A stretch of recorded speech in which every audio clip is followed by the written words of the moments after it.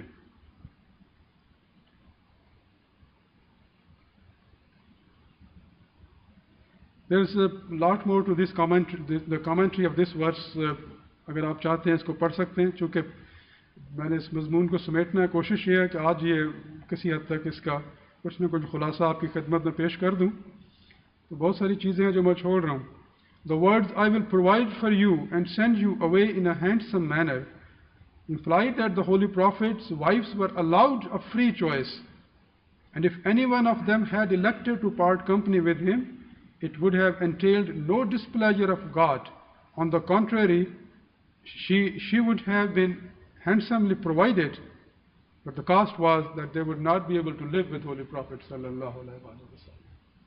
منع نہیں کیا اللہ تعالیٰ نے، کسی نے دنیا کمانی ہے کمائے، لیکن پھر اس کے کانسیکوینسز ہیں، نتائج ہیں اس کے، وہ کس قیمت پہ آپ وہ دنیا حاصل کرنا چاہتے ہیں. یہ ہے اصل مسئلہ کہ اگر دنیا اس قیمت میں حاصل ہو رہی ہے کہ اتنا کام کیا جا رہا ہے، اتنی بھاگ دوڑ کی جا رہی ہے کہ نمازوں سے غفلت ہے، مسجد میں آنے کی فرصت نہیں ہے، جماعتی کاموں کی فرصت نہیں ہے، قرآن کریم کی تلاوت کی فرصت نہیں ہے، باقی تسبیحات کی فرصت نہیں ہے، باقی عبادات کی مجاہدات کی فرصت نہیں ہے، رات دن دنیا دنیا دنیا، تو پھر ٹھیک ہے، ایک عارضی فائدہ ہے. اللہ تعالیٰ نے خود کہا کہ ایک عارضی فائدہ ہے، تم حاصل کر لو، کوئی بات نہیں، جو کرنا چاہے وہ کر لو.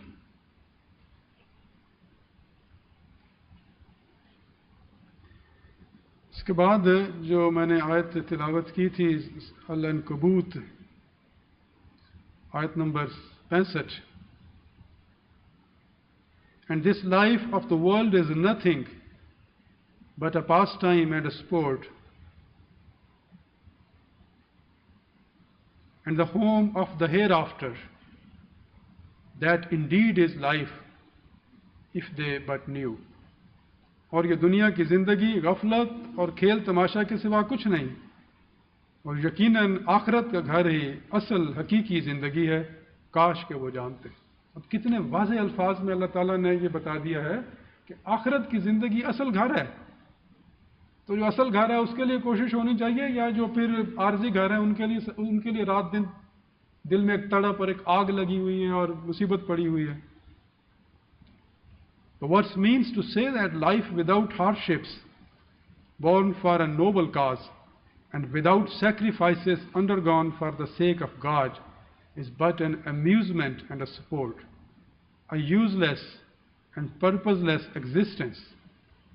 The purposeful life is that which is spent in the quest of a sublime object, in preparation for everlasting life, for which God has created man. جس کے لیے اللہ تعالیٰ نے انسان کو جس مقصد کے لیے پیدا کیا ہے اس کے لیے کوشش کرنی چاہیے. حضرت مسیح موعود علیہ الصلوۃ والسلام نے اپنی جماعت کو بہت زیادہ اس طرف توجہ دلائی ہے، اور بعض اوقات حیرت ہوتی ہے کہ حضور نے اتنی زیادہ توجہ کیوں دلائی ہے اس طرف.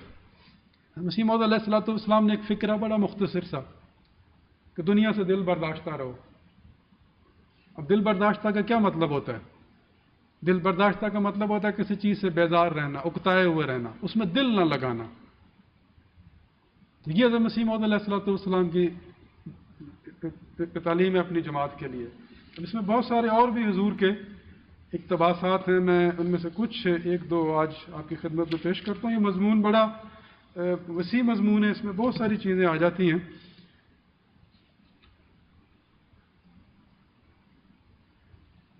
حضور فرماتے ہیں کہ آج کل لوگوں کے خیال میں تہذیب یہ ہے کہ انسان دنیا کا کیڑا بن جائے، خدا کو بھول جائے اور ظاہری اسباب کی پرستش میں لگ جائے، مگر خدا تعالیٰ کے نزدیک تہذیب یہ نہیں. تہذیب حضور فرما رہے ہیں کہ آج کی جو سویلائزیشن ہے، جو ماڈرن لائف ہے، وہ یہ کہتے ہیں کہ just work hard and collect things and گیدر wealth and every thing material, اور جو نہیں کرتا اس کو لوگ کہتے ہیں یہ بیوقوف ہے. ہماری جماعت میں بھی ایسے لوگ ہیں جو اس طرح کی باتیں کر رہے ہیں، یہ بیوقوف لوگ ہیں. دیکھو یہ ہے دنیا جو ہم نے حاصل کی ہے، دیکھو یہ ہمارے گھر، دیکھو ہماری گاڑیاں، دیکھو ہماری ویکیشن پیکیجز جو ہم جاتے ہیں، دیکھو ہماری باقی جو لش پش ہے. یہ تو سادہ لوگ بیچارے بیوقوف دیہاتی لوگ ہیں، گاؤں سے ہیں، انہیں کیا پتہ زندگی کیا ہوتی ہے. یہ مسیح موعود علیہ الصلوۃ والسلام فرما رہے ہیں کہ اب اسی چیز کو سویلائزیشن کے طور پہ پیش کیا جاتا ہے کہ جی بس دنیا کماؤ، بس دنیا کا کیڑا بن جائے آدمی.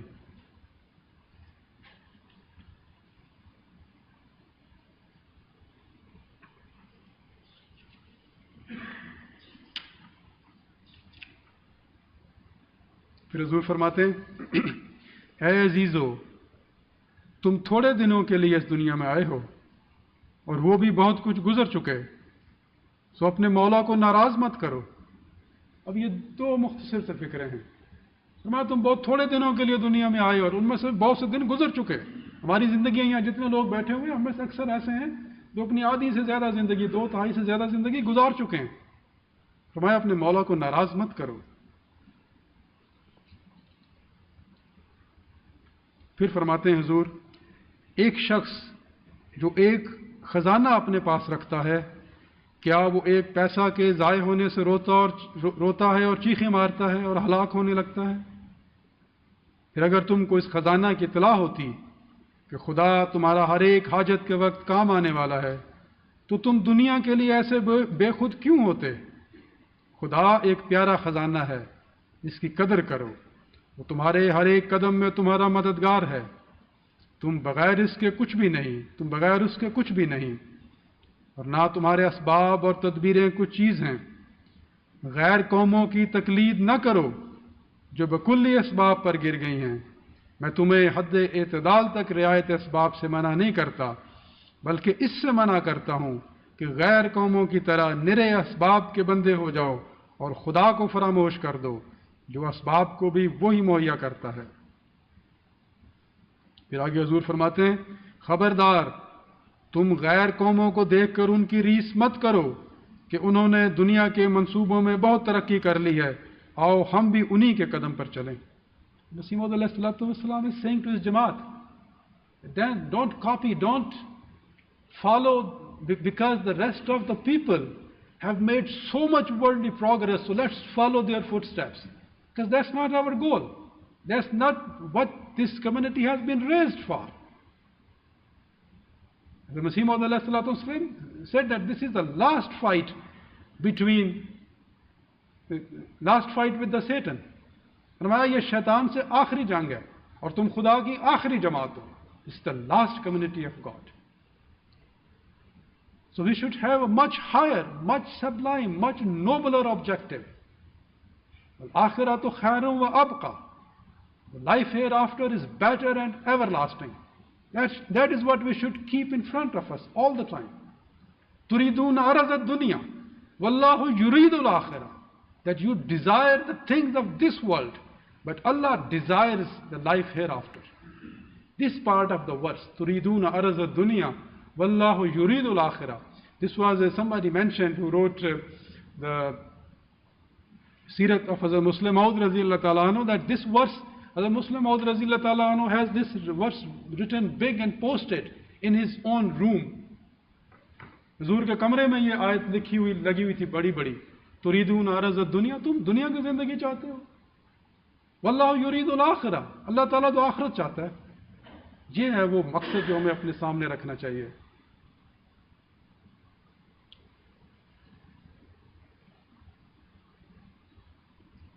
تم غیر قوموں کو دیکھ کر ان کی ریس مت کرو کہ انہوں نے, دیکھیں یہ صرف غیر قوموں کی بات نہیں ہے. ہماری اپنی جماعت میں بدقسمتی سے ایسا ہوتا ہے کہ بعض لوگ دیکھا دیکھ ایک دوسرے کی نقل کرنا شروع کر دیتے. دیکھو اس نے تو یہ بنا لیا, اس نے تو یہ کر لیا. ان باتوں میں کیا ایک دوسرے کی نقل کرنی ہے ہم نے؟ کیا ان باتوں میں ہم نے ایک دوسرے کا مقابلہ کرنا ہے؟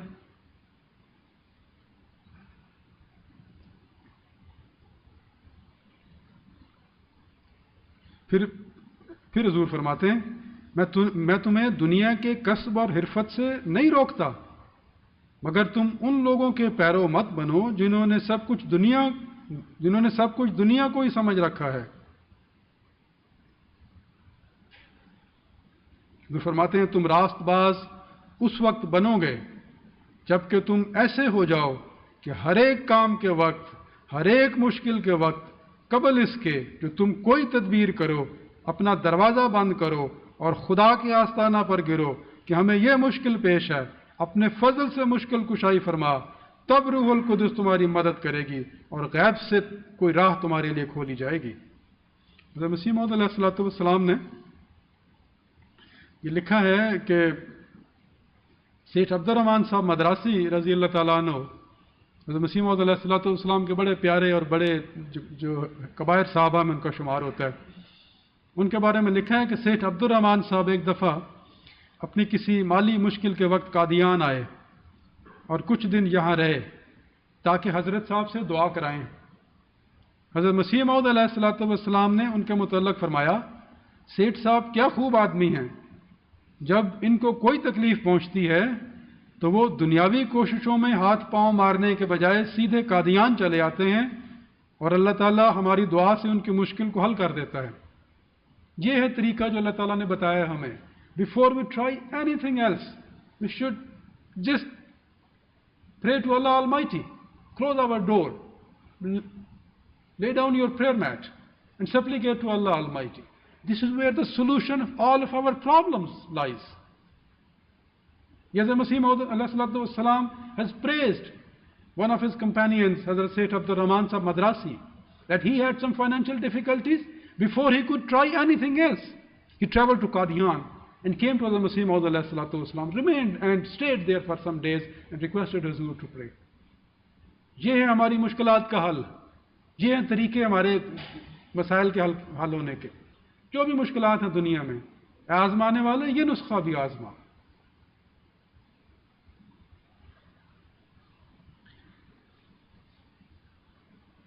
مجھے ہمارے ایک دوست نے محترم حفیظ گوندل صاحب نے مجھے توجہ دلائی کہ اس موضوع پہ کچھ احادیث بھی بیان ہونی چاہیے، تو میں نے کچھ احادیث منتخب کی ہیں، دیکھیں جو اس موضوع سے متعلقہ ہیں۔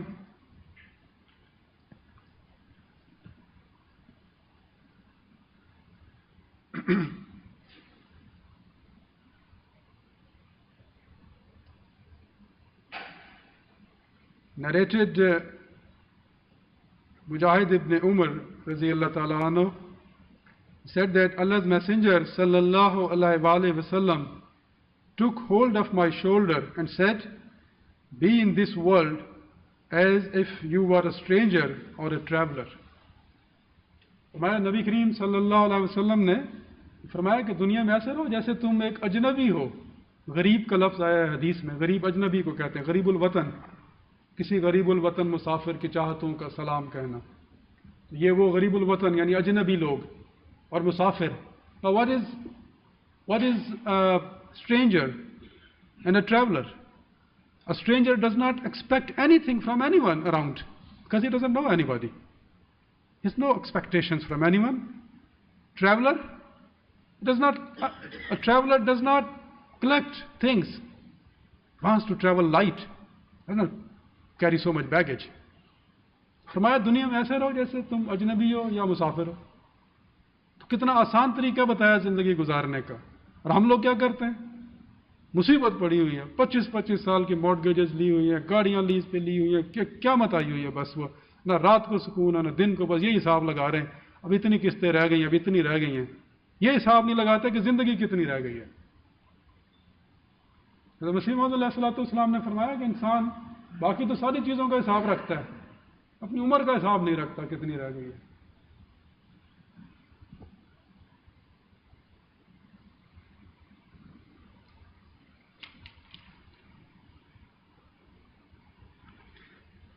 Narrated Abu Huraira radiyallahu ta'ala anhu said, I heard Allah's Messenger sallallahu alaihi wasallam saying, the heart of an old man remains young in two respects, that is, his love for the world, that is its wealth, amusement and luxuries, and his never-ending, unending hope.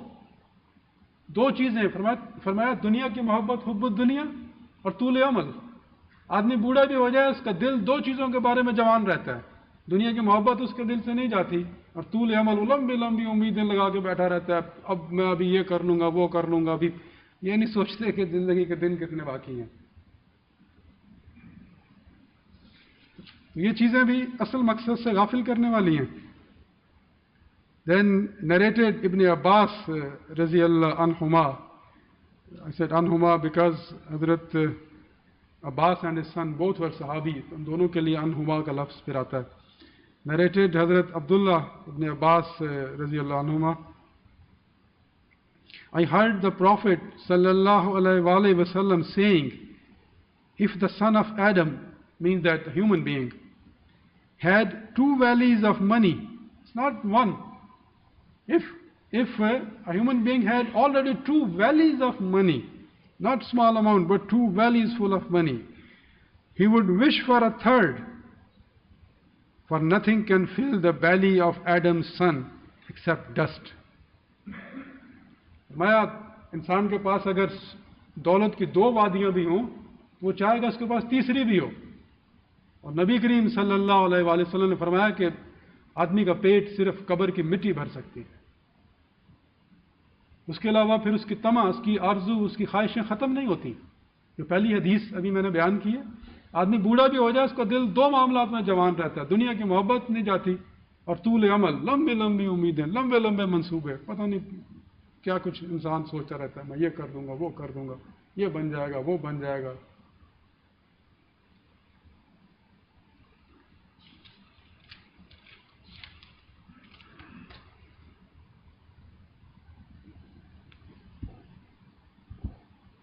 کچھ 1-2 حدیثیں اور. حضرت مستور ابن شداد سے روایت ہے، کہتے ہیں کہ میں نے رسول اللہ صلی اللہ علیہ وآلہ وسلم کو فرماتے سنا کہ اللہ کی قسم. یہ بہت اس اعتبار سے یہ بہت اہم ہے کہ نبی کریم صلی اللہ علیہ وسلم فرما رہے ہیں اللہ کی قسم نہیں ہے دنیا آخرت کے مقابلہ میں مگر ایسی جیسے تم میں سے کوئی اپنی انگلی سمندر میں ڈالے پھر دیکھے کہ انگلی کتنا پانی لے کر لوٹتی ہے. یہ ہے اس دنیا کی حیثیت. Holy Prophet sallallahu alaihi wasallam said that the comparison of this world and the hereafter is just like that. If someone dips his finger into an ocean, the amount of water which comes back with the finger is this world.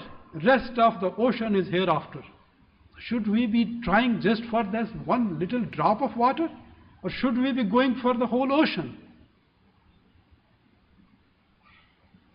پھر ایک اور روایت ہے حضرت جابر سے کہ رسول اللہ صلی اللہ علیہ وآلہ وسلم ایک بھیڑ کے مرے بچے پر گزرے تو فرمایا تم میں کوئی یہ پسند کرے گا کہ یہ اسے 1 درہم کے عوض ملے؟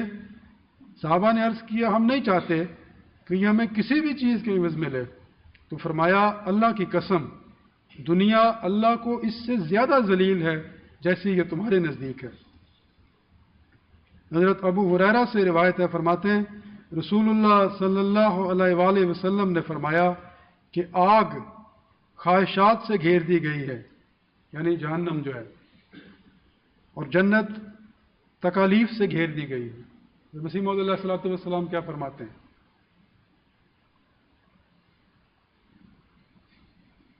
کیا وہ تعس سے ہو ملائکہ عرش میں، تلخی کی زندگی کو کرو صدق سے قبول. یہ تو مسیح موعود علیہ الصلوۃ والسلام کی تعلیم ہے.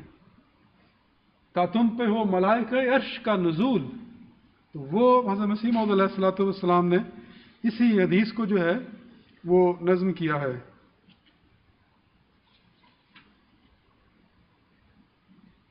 پھر یہ روایت ہے کہ حضرت ابو ہریرہ سے روایت ہے کہ رسول اللہ صلی اللہ علیہ وآلہ وسلم نے فرمایا کہ اللہ تعالیٰ فرماتا ہے، یہ حدیث قدسی ہے، اللہ تعالیٰ فرماتا ہے کہ اے انسان تو میری عبادت کے لیے فارغ ہو جا، میں تیرا سینہ غنا سے بھر دوں گا اور تیری غریبی دور کر دوں گا، اور اگر تو یہ نہ کرے گا تو تیرا ہاتھ کام کاج سے بھر دوں گا اور تیری فقیری بند نہ کروں گا. اب دیکھیں، یہ دیکھ لیں دنیا میں کیا ہو رہا ہے. جتنا لوگ دنیا کے پیچھے بھاگ رہے ہیں اتنا مصروف ہوتے جا رہے ہیں، اتنا کام ان کا بڑھتا جا رہا ہے. جتنی یہ ٹائم مینجمنٹ سکلز دنیا میں سکھائی جاتی ہیں نا، the more you learn those time management skills, the more busier you get. because you want to get done more and more and more, and there's no limit. وہی اس حدیث نے یہ سبق ہمیں دیا ہے. شاید کوئی ایک حدیث اور بھی.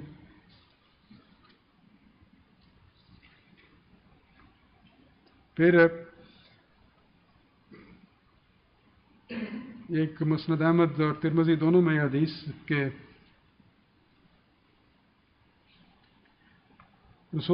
فرمایا رسول اللہ صلی اللہ علیہ وآلہ وسلم نے کہ مجھ پر میرے رب نے پیش فرمایا کہ میرے لیے مکہ کی زمین کو سونا بنا دے. تو میں نے عرض کیا یا رب نہیں، لیکن میں ایک دن سیر ہوا کروں، یعنی میں ایک دن پیٹ بھر کے کھاؤں اور ایک دن بھوکا رہوں، تو تیری طرف عاجزی کروں، تجھے یاد کروں، اور جب سیر ہو جاؤں تو تیری حمد کروں اور تیرا شکر کروں. یہ ہے زندگی کی فلسفی بیان کر دی ہے کہ جو تنگیاں آتی ہیں یا آسائش آتی ہے اس میں کیا کرنا چاہیے. فرمایا تنگی یا خدا تو مجھے ایک دن کھانا دے ایک دن نہ دے. جس دن تو مجھے کھانا دے گا میں تیرا شکر ادا کروں گا، میں تیری حمد بیان کروں گا، اور جس دن تو مجھے کھانا نہیں دے گا اس دن میں پھر صبر کروں گا مصائب پہ. یہ نبی کریم صلی اللہ علیہ وآلہ وسلم کا اسوہ ہے کہ یہ وہ زندگی گزارنی چاہیے. اور اسی لیے اور کچھ آیات تھی، شاید میں اگر موقع ہوا تو پڑھ کے بتا دوں گا کہ اللہ تعالیٰ نے خود یہ بعض چیزیں پیدا کی ہیں بعض لوگوں کے لیے so that they could humble down, because when a man has everything at his disposal he becomes arrogant, he cares not for God.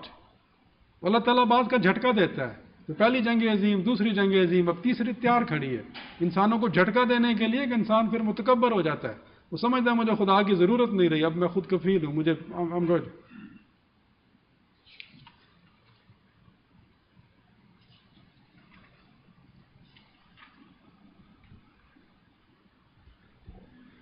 There's one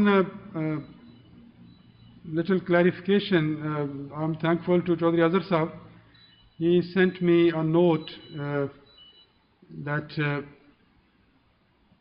what we are discussing in this dars has a specific scope, because Huzur Anwar Ayyadullah Ta'ala advised that the members of the Jama'at should be educated, counseled, reminded that they should focus more on their spiritual life.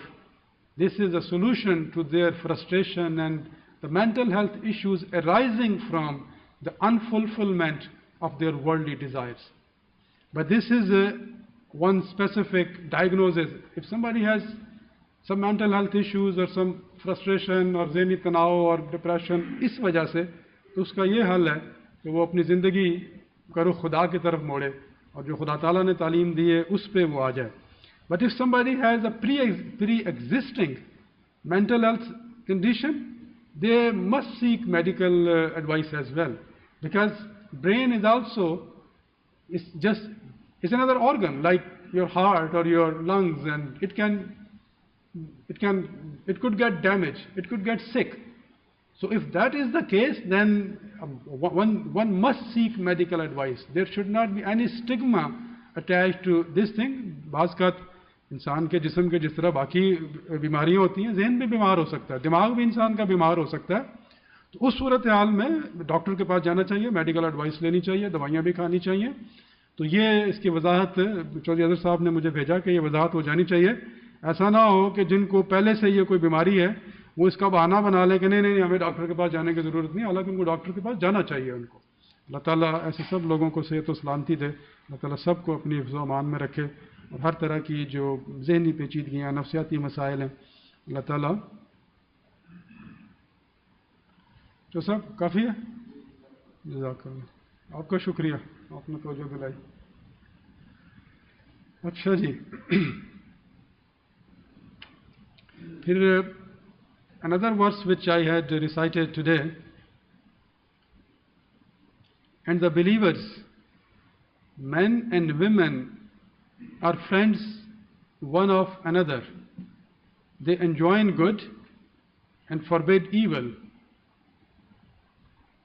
and embrace prayer, and pay the zakat, and obey Allah and His Messenger. Now in this verse it is mentioned that believers are friends of one another because they enjoin good and they forbid bad. مومن مرد اور مومن عورتیں ایک دوسرے کے دوست ہیں.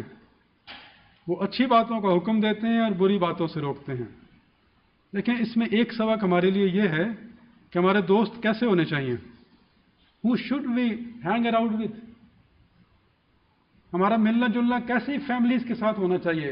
ایون جماعت کے اندر بھی ہمارا ملنا جلنا جماعت کے اندر بھی جماعت سے باہر بھی ایسے خاندانوں کے ساتھ ہونا چاہیے جو نیکی کو اہمیت دیتے ہوں, جو دین کو اہمیت دیتے ہوں, جہاں دین کا عزت اور احترام ہو. یہ آپ کے لیے ضروری ہے, آپ کے بچوں کے لیے اس سے بھی زیادہ ضروری ہے کہ آپ کا آنا جانا, آپ کا ملنا ملانا, آپ کی فیملی ٹائز, آپ کی فیملی ٹرمز, آپ کی family relations should be with those families who give value to their faith. جو خود جو دین کی پرواہ نہیں کرتے ان کے ساتھ مل کے آپ بھی پھر ان جیسے ہی ہو جائیں گے. اور جماعت میں ایسی مثالیں ہمارے پاس موجود ہیں. لوگوں کا کئیوں کا بیڑا غرق ہو گیا کہ انہوں نے اپنا ملنا جلنا ایسے خاندانوں کے ساتھ رکھا ہے جن کا جماعت کے ساتھ ایک بڑا واجبی سا تعلق ہے, جو جماعت سے اتنا دور ہیں کہ جیسے وہ ایک حدیث شریف میں آیا ہے کہ جو بھیڑوں کا گلہ ہوتا ہے نا, جو ریوڑ ہوتا ہے بھیڑوں کا, وہ اس میں جو بھیڑ ریوڑ سے الگ ہو جاتی ہے نا, اس کو بھیڑیا سب سے پہلے اٹھاتا ہے. تو یہی ہوتا ہے, جو لوگ پھر جماعت سے دور ہونا شروع ہوتے ہیں نا, وہ پھر بہت جلدی شیطان کے قبضے میں آتے ہیں. جو لوگ جماعت کے اپنے ماحول میں رہتے ہیں وہ اللہ کے فضل سے محفوظ رہتے ہیں. تو یہ ایک فائدہ ہے کہ اس لیے اس آیت کے حوالے سے یہ ہمارے لیے سبق ہے کہ اپنا ملنا جلنا, اپنا اٹھنا بیٹھنا آپ کے ذہنی سکون کے لیے یہ ضروری ہے. It's important for your peace of mind. ایسے لوگوں کے ساتھ ملنا جلنا نہ رکھیں جن کی ساری گفتگو دنیا کے گرد گھومتی ہے, جو صرف دنیا کی چیزوں کو ڈسکس کرنے میں سارا وقت گزار دیتے ہیں. I got this new iPhone, I got this new car, I went there for vacation, I did this, I did that. جن کی زندگی کا صرف یہ مقصد ہے, بہت مختصر زندگی ہے, بیچارے سمجھ ہی نہیں ہے ان کو زندگی کی کہ کن چیزوں میں اپنا وقت ضائع کر رہے ہیں, اور دوسروں کو پھر اس کے پر اثر ہوتا ہے, وہ بھی پھر ان کو کاپی کرنا شروع کر دیتے ہیں. اس لیے میری آپ بھائیوں سے بہنوں سے گزارش ہے کہ خدا کے لیے اپنا ملنا جلنا ایسے لوگوں کے ساتھ رکھیں جو دین کو اہمیت دیتے ہیں, جن کے نزدیک دینی باتوں کی زیادہ اہمیت ہے.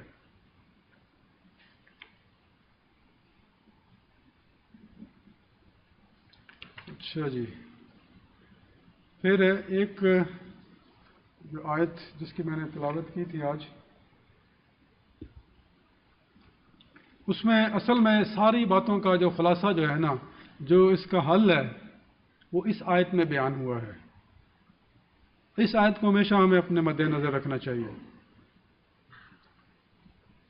الذین آمنوا وتطمئن قلوبهم بذکر اللہ الا بذکر اللہ تطمئن القلوب. Those who believe and whose hearts find comfort in the remembrance of Allah. It is in the remembrance of Allah that hearts can find comfort. This is the solution. یہ ہے وہ حل. اب دنیا میں کسی سے پوچھ لیں بھائی تم اتنی بھاگ دوڑ کیوں کرتے ہو, یار بس سکون ہو جائے زندگی میں, سکون آ جائے. Ask anyone. Why are you making so much effort? Why are you that hustle and bustle and hardship and hard work? Just for sake of peace of mind. I just want to have peace of mind. یہ ہے وہ peace of mind. الا بذکر اللہ تطمئن القلوب. یعنی وہ لوگ جو ایمان لائے اور ان کے دل اللہ کے ذکر سے مطمئن ہو جاتے ہیں. سنو, اللہ ہی کے ذکر سے دل اطمینان پکڑتے ہیں. اس کی جو مختصر کامنٹری 5 والیوم کامنٹری سے says that this beautiful verse embodies a great and extremely natural truth. The more the people of the world gain the very, very small goods of this life, the greater becomes the hunger.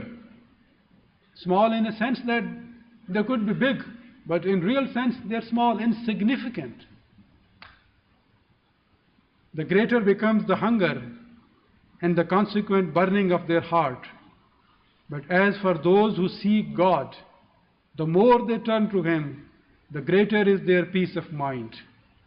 This shows that search after God is the innermost yearning of human nature and the real goal of man's life.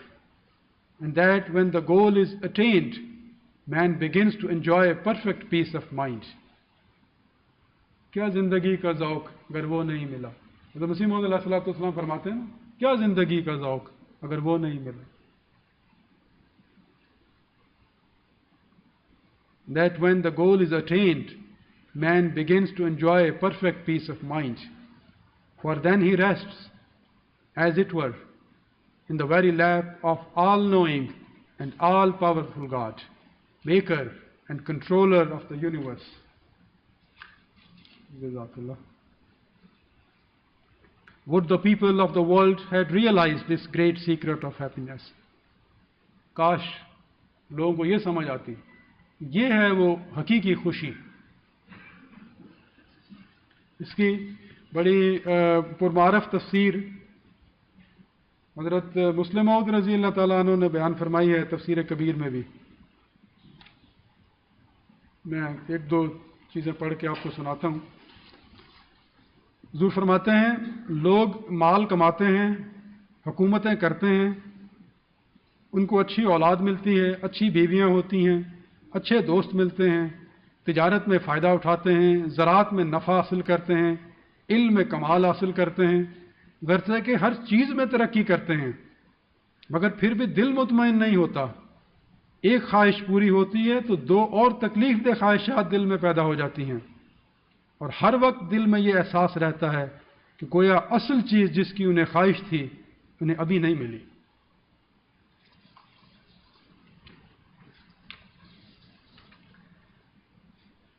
حضور فرماتے ہیں کہ اصل مقصد کے ملنے کے ساتھ ہی تڑپ دور ہو جاتی ہے اور اطمینان حاصل ہو جاتا ہے. بس چونکہ اصل مقصد انسانی پیدائش کا خدا تعالیٰ کی یاد اور اس کا ذکر ہی ہے، جب خدا مل جاتا ہے تو کوئی جلن اور تڑپ نہیں رہتی بلکہ اطمینان ہی رہتا ہے. جو لوگ دنیا کی جستجو میں رہتے ہیں ان کو جس قدر ترقی ملتی ہے ان کی جلن بڑھتی جاتی ہے. میں نے آپ کو واقعہ سنایا تھا ایک خلیفۃ المسیح رابع رحمہ اللہ علیہ کا. حضور نے فرمایا کہ ان کا ایک دوست تھا جس کا آگے ایک اور دوست تھا جو کہ پاکستان کا بہت بڑا صنعت کار تھا، بہت one of the top business man of Pakistan, rich, extremely rich. تو کہتے ہیں کہ ان کے دوست نے اپنے اس ارب پتی کروڑ پتی دوست سے کہا کہ یار تم نے تو بڑی دنیا بنا لی ہے، بڑے مزے ہیں. اس نے کہا تمہیں اندازہ نہیں ہے، کاش کہ میں اپنا سینہ چیر کے تمہیں دکھاتا کہ اندر کیسی آگ لگی ہوئی ہے. I wish I could rip my chest apart, could show you the burning, the fire inside my heart. Despite I have collected this mountains of wealth, but there's no peace, there's no peace of mind.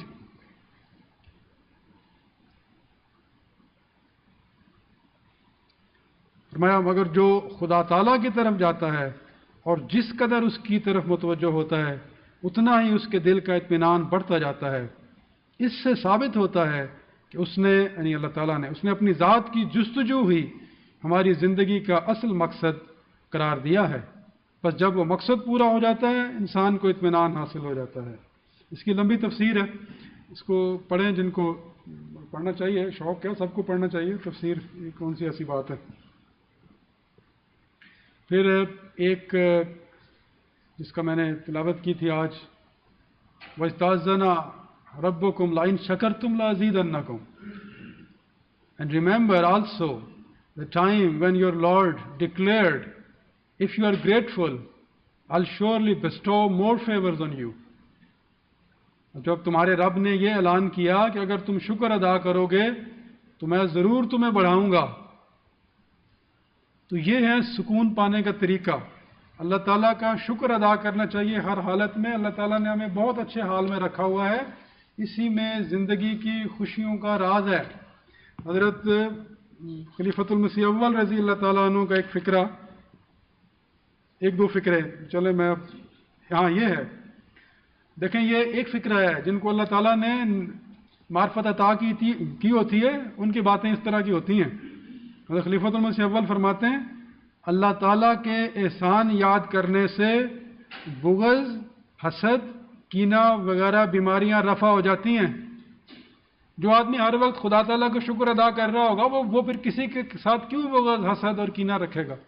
جو آدمی رات دن اللہ تعالیٰ کی حمد ہے، خدا تیرا شکر ہے، خدا تو نے مجھے بہت دیا ہے، خدا تیرا احسان ہے، وہ کسی کا بغض حسد کینہ رکھ سکتا ہے دل میں؟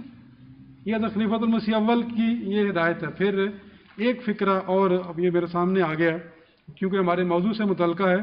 حضور فرماتے ہیں، حضرت خلیفۃ المسیح اول فرماتے ہیں، اسلام میں یہ ایک خصوصیت ہے کہ انسان کو غمگین نہیں ہونے دیتا۔ مسلمان اگر بنے تو انہیں کیا غم، مگر وہ بنے بھی۔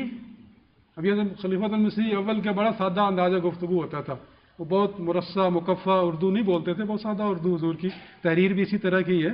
کہا پہلے مسلمان بنے بھی تو، لیکن اگر ایک حقیقی مسلمان ہے تو فرمایا اللہ تعالیٰ نے قرآن کریم میں یہ ضمانت دی ہے کہ وہ کبھی غمگین نہیں ہو سکتا۔ He will never be worried or concerned or any grief or any fear، کچھ اس کو نہیں ہوتا۔ حضرت خلیفۃ المسیح اول رضی اللہ تعالیٰ عنہ کا ایک واقعہ ہے، انہوں نے اپنے کسی بیٹے نے ان سے کچھ پیسے مانگے تو حضور نے ان کو پیسے دیے، تو بیٹے نے کہا ابا جی یہ تو بہت تھوڑے ہیں۔ تو حضور نے فرمایا کہ اگر تم شکر ادا کرتے تو میں تمہیں اور بھی دیتا۔ یہ ہے وہ میسج، جو خدا تعالیٰ نے دیا ہے نا اس پہ اللہ تعالیٰ کا شکر ادا کریں، صرف اس کو دنیاوی بھی لے آؤ، جزاک اللہ، اس کو صرف دنیاوی چیزوں کی نظر سے نہ دیکھیں۔ باب العلم حضرت علی رضی اللہ تعالیٰ عنہ نے، جو کہ دانش کا اور معرفت کا سمندر، حضرت علی رضی اللہ تعالیٰ عنہ فرماتے ہیں کہ حیرت ہے کہ حسد کرنے والے کسی کی صحت سے حسد نہیں کرتے، اس کی مال و دولت سے حسد کرتے ہیں۔ اگر کسی سے حسد کرنے کا کوئی بنتا ہے تو اس کی صحت پہ یہ ہونا چاہیے، یار کتنا صحت مند آدمی ہے، اس کی لوگوں کو پرواہ نہیں ہے، دولت پہ حسد کرتے ہیں لوگ۔ تو اس بات کا شکر ہے کہ اگر آدمی ادا کر، کبھی کسی دن فرصت ملا تو ہسپتال کا چکر لگا کے آئیں ایک، پھر دیکھیں اللہ تعالیٰ نے آپ پہ کتنے احسان کیے ہیں۔ مال و دولت کو چھوڑ دیں، یہ جسم جو ہے کتنا خدا تعالیٰ کا احسان ہے۔ خدا نہ خواستہ، اللہ نہ کرے، اگر کسی کی بینائی جاتی رہے، if somebody loses his vision, eyes، اندازہ کر سکتے ہیں زندگی کتنا عذاب بن جائے گی۔ کبھی خدا کا شکر ادا کیا ہے اس پہ؟ اور روتے رہتے ہیں، فلانا نے فلانا گھر بنا لیا، اس نے یہ گاڑی لے لی، اس نے یہ کر لیا، وہ کر لیا۔ جو خدا تعالیٰ نے دیا اس پہ تو شکر ادا کرو پہلے خدا کا۔ اللہ تعالیٰ کہتا ہے شکر ادا کرو گے تو اور دوں گا، لیکن اگر نہ شکری کرو گے تو اللہ نے کہا کہ اس کا پھر عذاب بہت شدید ہے۔ تو یہ اتنی مشکل باتیں نہیں ہیں، یہ ان کو سامنے رکھنا چاہیے۔ اب حضرت خلیفۃ المسیح اول کا وہ سامنے آ گئے نوٹس، تو میں ایک اور بھی بات، خلیفۃ المسیح اول فرماتے ہیں مجھے صحابہ رضوان اللہ علیہم کی بعض عجیب باتیں معلوم ہوتی ہیں۔ عظیم الشان صحابہ میں دیکھتا ہوں کہ کسی نے کبھی حضرت صلی اللہ علیہ وآلہ وسلم سے دنیا کی کسی چیز کے لیے دعا کی درخواست نہیں کی۔ کہتے ہیں بڑے بڑے صحابہ تھے، انہوں نے کبھی نبی کریم صلی اللہ علیہ وسلم سے یہ نہیں کہا کہ حضور دعا کریں مجھے یہ مل جائے، مجھے وہ مل جائے۔ اور پھر حضور کیا فرماتے ہیں خلیفۃ المسیح اول؟ کہتے ہیں خدا کا احسان ہے کہ میں نے بھی حضرت صاحب سے کبھی کوئی ایسی درخواست نہیں کی۔ یہ خلیفۃ المسیح اول رضی اللہ تعالیٰ عنہ کا مقام و مرتبہ بھی اس سے پتہ چلتا ہے۔ پھر فرمایا جب انسان کو صحت ہو، اس کے پاس مال ہو، جتھا ہو، حسن ہو، کامیابی ہو، تو وہ خدا اور آخرت سے بے پرواہ ہو جاتا ہے۔ یہ چیزیں انسان کو خدا کی یاد سے غافل کرنے والی ہیں، جن کے پیچھے دنیا بھاگ رہی ہے رات دن۔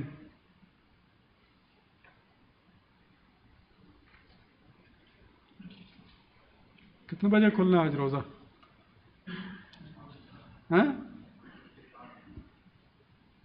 4/13 اور 4/17۔ اچھا،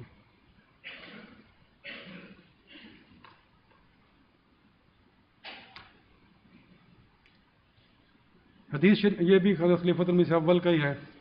فرمایا اللہ تعالیٰ سے غافل کرنے والے امور کا نام قرآن شریف میں لہو ہے۔ یہ لہو کا لفظ بہت دفعہ جو آیات تلاوت کی ہیں، لہو اور لعب دونوں اس میں آئے ہیں۔ لہو کیا ہے؟ اللہ تعالیٰ سے غافل کرنے والے امور کا نام قرآن شریف میں لہو ہے۔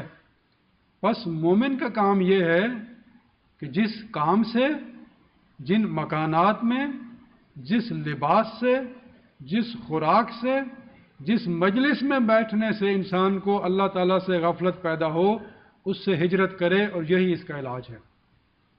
ایسی ساری چیزیں، وہ کام، وہ لوگ، وہ مکان، وہ باقی ساری چیزیں، وہ مجلس جس سے خدا تعالیٰ کی یاد میں غفلت پیدا ہوتی ہے، اور میں اس کو چھوڑ دوں. پھر ایک شخص کو اس کی بے خوابی، بے چینی اور پریشانی کی طبیعت کی شکایت کے جواب میں لکھوایا کہ استغفار بہت کرو. یہ ہے وہ حل، یہ solution. those sleepless, restless nights, there are people who couldn't go to bed. ساری رات بیچارے کٹوٹے بدلتے رہتے ہیں، جو بھی ان کے مسائل ہیں. فرمایا ایک آدمی نے ایسا ہی لکھا کہ بے خوابی ہے، میں سو نہیں سکتا، نیند نہیں آتی. فرمایا استغفار بہت کرو.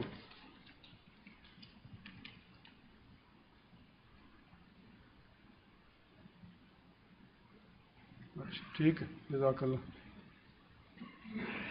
پھر حضرت خلیفۃ المسیح اول اپنا حال بیان کرتے ہیں کہ انہیں حضرت مسیح موعود علیہ الصلوۃ والسلام کی بیعت کر کے اور آپ کی صحبت سے کیا فائدہ ہوا. فرماتے ہیں دوسرا فائدہ میں نے آپ کی صحبت میں یہ اٹھایا کہ دنیا کی محبت مجھ پر بالکل سرد پڑ گئی. کوئی ہو، مخالف ہو یا میرے موافق، میرے تمام کاروبار اور تعلقات کو دیکھے، کیا مجھ میں ذرہ بھر بھی حب دنیا باقی ہے؟ یہ سب مرزا کی قوت قدسی اور فیض محبت سے حاصل ہوا. یہ تو مشہور ہے کہ حب الدنیا راس کل خطیۃ، کہ دنیا کی محبت ہر خطا کا ماخذ ہے، یہ اس کا مطلب ہے. پس میں نے مرزا کی صحبت سے وہ فائدہ حاصل کیا جو تمام تعلیمات الہیہ کا منشا ہے اور ذریعہ نجات، اور اسی دنیا میں بہشتی زندگی. پھر یہ غالباً یہ حوالہ رہ گیا تھا یا میں نے پڑھا تھا کہ ایک شخص نے اپنے 2 لڑکوں کو پیش کر کے کہا کہ حضور یہ غلام زادے کالج میں پڑھتے ہیں، ان کے لیے دعا فرمائیے کہ خدا ان کو جلد کامیاب کرے. آپ نے فرمایا اگر MA BA ہونے سے اصل خوشی حاصل ہو سکتی تو امریکہ اور یورپ میں بہت سے پاس ہوتے ہیں. حقیقت میں یہ اصل ذریعہ کوشائش رزق کا نہیں. یعنی ان پہ ڈیپینڈ نہیں کرنا چاہیے. Doesn't mean that you should not study, but you should not just depend on it wholly solely that this is my source of livelihood اور مائی سورس آف ارننگ اور لیونگ. اللہ تعالیٰ کے فضل سے آتا ہے. اچھا جی، ایک آیت اور ہے جو میں نے آج تلاوت کی تھی.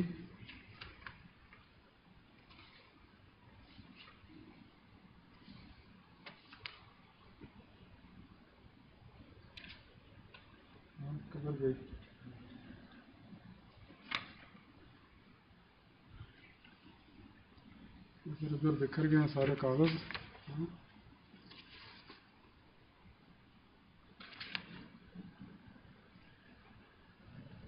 ہاں یہ ہے وَآتَاكُم مِّن كُلِّ مَا سَأَلْتُمُوهُ وَإِن تَعُدُّوا نِعْمَتَ اللَّهِ لَا تُحْصُوهَا. If you try to count the favors of Allah, you will not be able to number them. This is a challenge which Allah the Almighty has given to every human being, every person. That if you try to count Allah's favors, Allah's blessing, you will not be able to do that. ابھی میں نے مثال دی ہے، صحت کی میں نے مثال دی ہے. جسم کا ایک عضو ہے، آنکھیں ہیں، کان ہے، باقی عضو ہیں. کیا ہم اگر اللہ تعالیٰ کی ساری نعمتوں کو شمار کرنا شروع کر دیں تو کیا یہ ممکن ہوگا کہ ہم ان کو کاؤنٹ کر لیں؟ سوال ہی نہیں پیدا ہوتا. کسی انسان کے بس میں نہیں ہے. تو جس خدا تعالیٰ نے اتنا کچھ دیا ہے، کیا پھر اس کو شکر نہ ادا کیا جائے؟ کیا پھر آدمی رات دن بس روتا پیٹتا چلاتا رہے، آہیں بھرتا رہے، حسرتیں نکالتا رہے؟ مر جائے گا آخر میں. یہ جو باتیں ہوتی ہیں 4000 اسکوائر فٹ کی لاٹ ہے، 15,000 کی، 10,000 اسکوائر فٹ کی لاٹ ہے، آخر میں وہ 18 اسکوائر فٹ کی لاٹ ملنی ہے 6x3 کی، سنی سائڈ وکٹری میموریل پارک. بس پتہ نہیں 18 کی ہوتی ہے کہ 12 کی ہوتی ہے. عامر صاحب 6x2 ہوتی ہے 6x3 ہوتی ہے؟ وہ اتنی سی ہوتی ہے بس، جتنا یہ میز چوڑا ہے اور اتنا لمبا. بس یہ ہے. تو یہ کیا کرنا ہے پھر؟ تو اللہ تعالیٰ نے جو حکم دیا ہے، اتنی نعمتیں اس نے دی ہیں کہ اگر تم انہیں شمار اگر تم اللہ کی نعمتوں کو گنو تو کبھی ان کا احاطہ، کبھی ان کو شمار نہ کر سکو گے. یہ چیلنج ہے، آپ کر کے دیکھیں. آج صبح سے لے کر اب تک ہم نے خدا تعالیٰ کی کتنی نعمتوں کا فائدہ اٹھایا. حضرت مسیح موعود علیہ السلام فرماتے ہیں کیا خدا تعالیٰ نے ٹھیکہ لیا ہوا ہماری حفاظت کا؟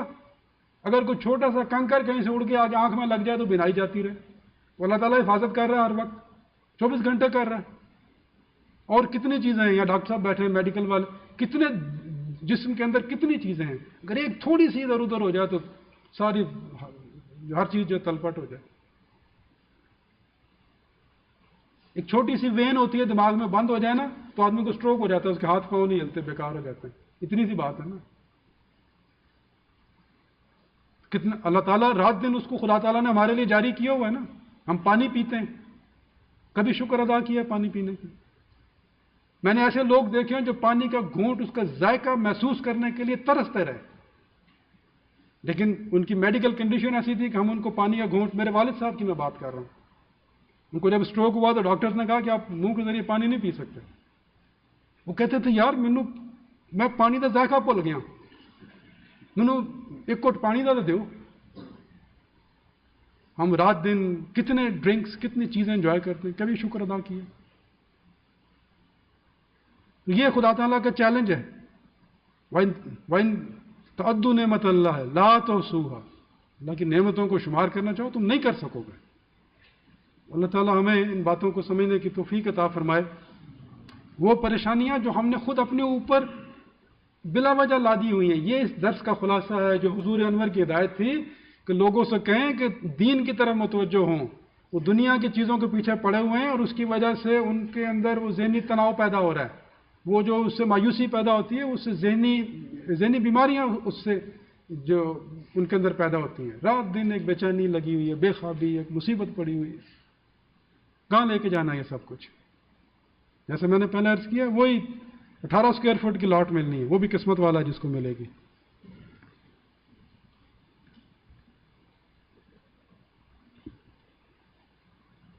Before I conclude today's dars, جو آج بچوں کے عقیقے ہیں، یہ آج عقیقہ جو ہو رہا ہے یہ حمزہ احمد سن آف ظفر اللہ صاحب جو ہمارے سیکٹری آڈیو ویڈیو کے، ان کا ہے. پھر Aiza Madiha Ahmed and Filza Ahmed daughters of Rafiq Ahmed Sahib, یہ آج ایک ہی خاندان کی طرف سے یہ سارا.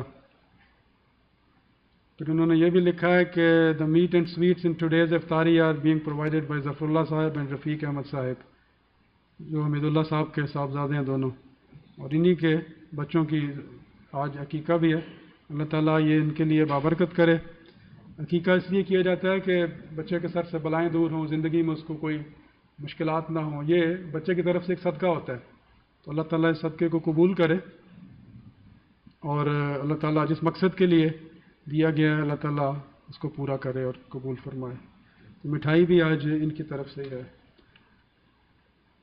ٹھیک ہے جی. اب آخر میں حضرت مسیح موعود علیہ السلام کے اس موضوع سے متعلقہ ایک دو اقتباسات، ابھی 4 اور 2 6 منٹ ہے ہمارے پاس.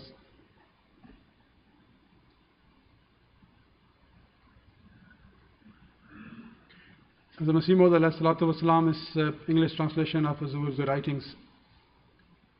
O my Jama'at, may God Almighty be with you. May that mighty benefactor prepare you for the journey to the hereafter, as the companions of the Holy Prophet sallallahu alaihi wasallam were prepared.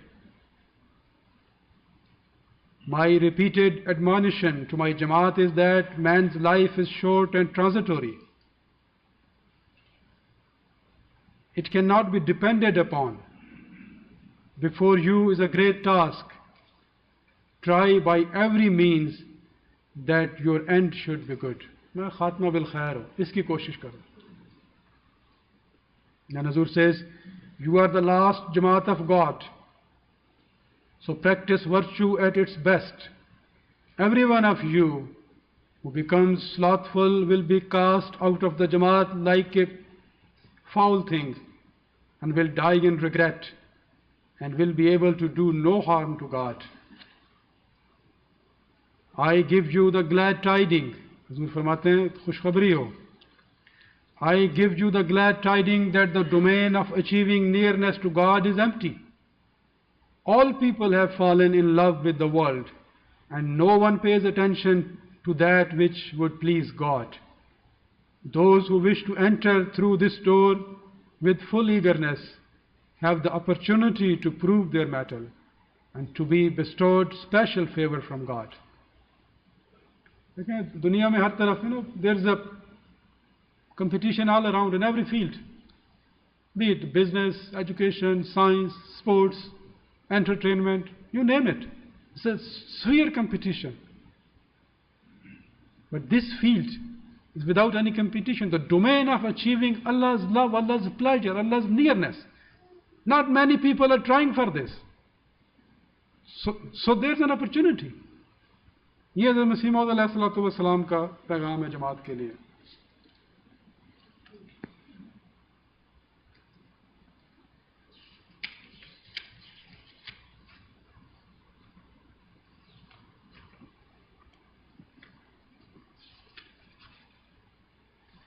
یہ وہی ہے جو ابھی میں نے اس کا انگریزی پڑھ کے سنائی ہے. جو اردو جاننے والے ہیں وہ بھی سن لیں. تمام مخلصین داخلین سلسلہ بیت، تمام مخلصین داخلین سلسلہ بیت اس عاجز پر ظاہر ہو کہ بیعت کرنے سے غرض یہ ہے تا دنیا کی محبت ٹھنڈی ہو. اب یہ غرض ہے بیعت کرنے کی، دنیا کی محبت ٹھنڈی ہو. اگر یہی آگ لگی ہوئی ہے تو پھر بیعت کی غرض کیسے پوری ہوگی؟ مجھے یہ بتائیں.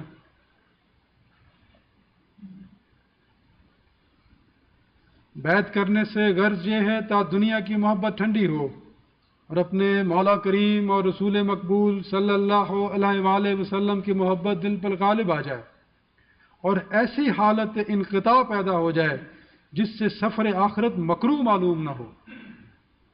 اب جو لوگ دنیا کے چکروں میں پڑے ہوئے نا وہ موت سے بہت ڈرتے ہیں. پھر وہ جب موت آخری گھڑیاں آتی ہیں نا پھر ان کو سمجھ آتی ہے کہ وہ کیا ہوا. لیکن جس نے خدا تعالیٰ کے احکامات کی پابندی کرتے زندگی، اس کو موت سے کیا ڈر ہے؟ اس کے لیے موت ایک فلپ آف بٹن ہے. اس دنیا سے اٹھا اس دنیا میں جا کے بیٹھ گیا بس. اس دنیا میں اس کے لیے بہتر آسائشات ہیں، اس کے لیے بہتر دنیا ہے. ہم افسوس تو کرتے ہیں کسی کے فوت ہونے کا، لیکن اس لیے کرتے ہیں کہ اس آدمی کو جدائی کا صدمہ ہے. ورنہ ایک مومن کی موت تو اس کے لیے انعامات کا دروازہ کھول دیتی ہے. اس کے بغیر تو پھر وہ ساری چیزیں حاصل بھی نہیں ہوتی. عرس جو بناتے ہیں نا صوفیاء کا، اولیاء کا عرس پاکستان میں بڑا ہوتا ہے، فلانے کا عرس ہے. عرس کیا ہوتا ہے؟ عرس اصل میں شادی کو کہتے ہیں. اور وہ ان بزرگوں کی یوم وفات کو عرس مناتے ہیں. وہ کہتے ہیں جس طرح شادی میں میاں بیوی ملتے ہیں نا، تو یہ بندہ دنیا سے اٹھ کے اپنے مولا سے جا ملا، یہ اس کا عرس ہے آج.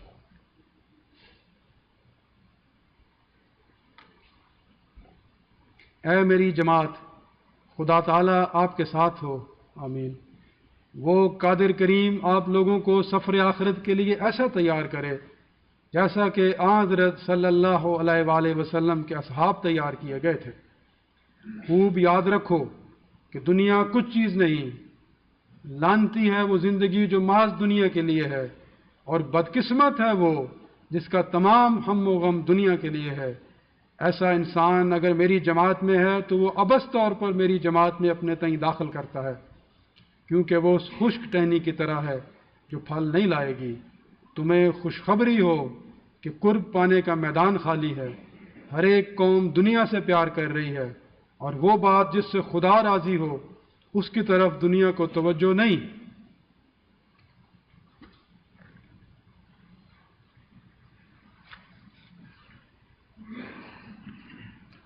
ٹھیک ہے، اللہ تعالیٰ ہمیں باتوں کو سمجھنے کی اور ان پہ عمل کرنے کی توفیق عطا فرمائے.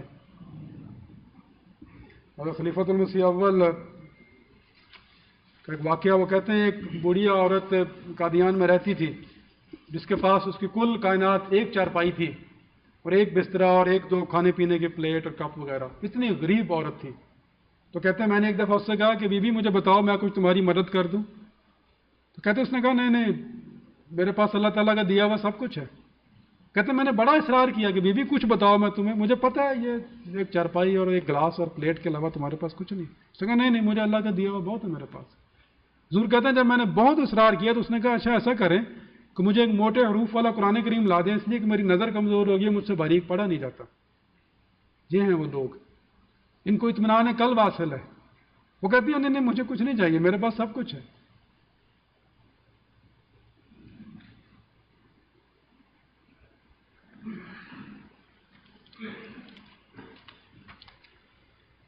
ایک اور یاد دہانی کہ رمضان کے آخری 4-5 دن ہیں، بھرپور کوشش کریں، پوری جد و جہد صرف کریں. اب اس وقت سے جو باقی رہ گئے ہیں فائدہ اٹھائیں، کوشش کریں زیادہ سے زیادہ نمازیں مسجد میں ادا کریں. خاص طور پہ فجر کی نماز، اٹھنا تو ہوتا ہی ہے روزے کے لیے، تو تھوڑی سی تکلیف اور کریں، مسجد میں آ کے فجر کی نماز ادا کریں، ذرا دیکھیں کیا محسوس ہوتا ہے. جیسے میں نے کل بھی عرض کیا تھا، بہت سے لوگ ہیں جن کو شاید سال ہر سال ہو گئے کہ انہوں نے فجر کی نماز مسجد میں ادا نہیں کی ہوئی. تو یہ ہم پہ فرض ہے مردوں کے لیے فجر کی نماز مسجد میں ادا کرنا.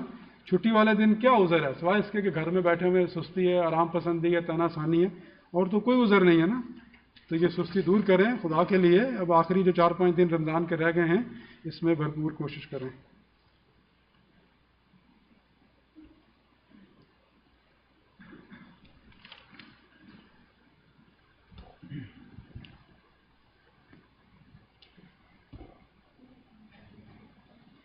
جی کون اذان دے رہا ہے؟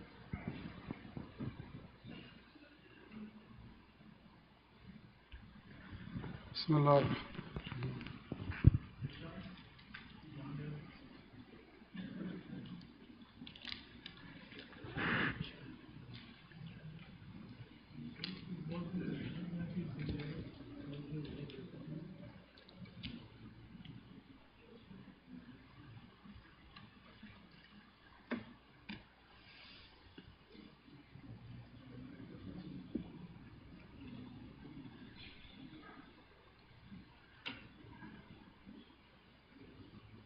اللہ اکبر اللہ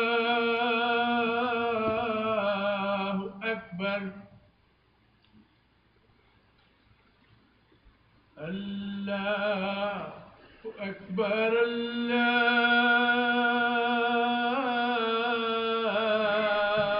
اکبر